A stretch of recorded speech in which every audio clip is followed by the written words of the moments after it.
दी साड़िया खोले दी के बढ़िया भाईल भोर। सुनिए राजा जी पेन्हे दी साड़िया खोले दी के बढ़िया भाईल भोर।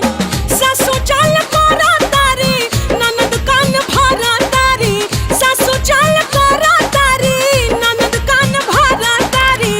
आई तनी बांध दे ब्लाउज के डोर। सुनाए रानी जी पेन्ह जनी सड़िया अब ही भरल नइखे मनवा मोर। झूठे या गुताइल बाड़ू काहे पागल आइल बाड़ू, झूठे या गुताइल बाड़ू काहे पागल आइल बाड़ू।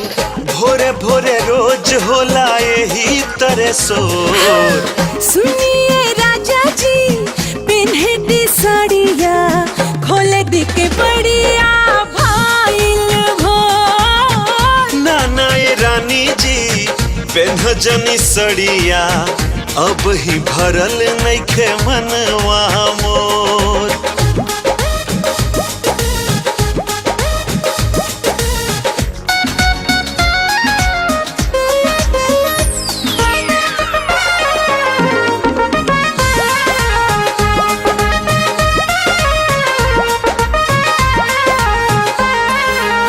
सोचतानी सैयारवा खाली अपना बारे में, टाइम लागी राजा साड़ी साया सोई हारे में।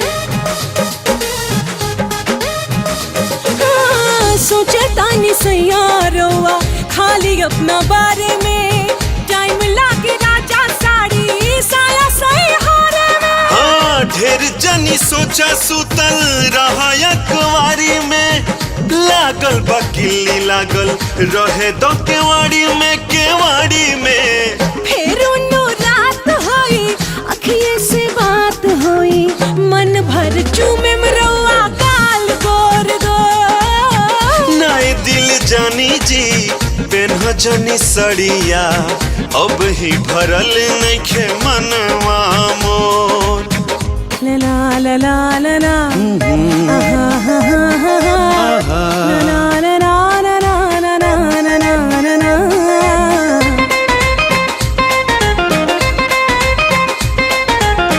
ना जाने चढ़ल बाटे कितना रउआ ना साजी, सांझे से बुता के दिया करो तनी दसा जी।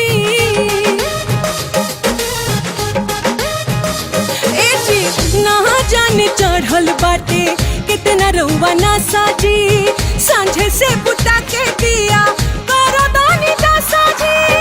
हिती चुका रात होता गोटा पूरा होत नइखे, काठी कहीं डार्लिंग तोहर तनिको सपोर्ट हो सपोर्ट नइखे। अब चलनो 8 पिया मान जाई बात पिया, गोड़ लागतानी हमके दी अब छोड़। ना ये दिल जानी जी पेन्ह जनी सड़िया अब ही भरल नइखे मनवा मोर।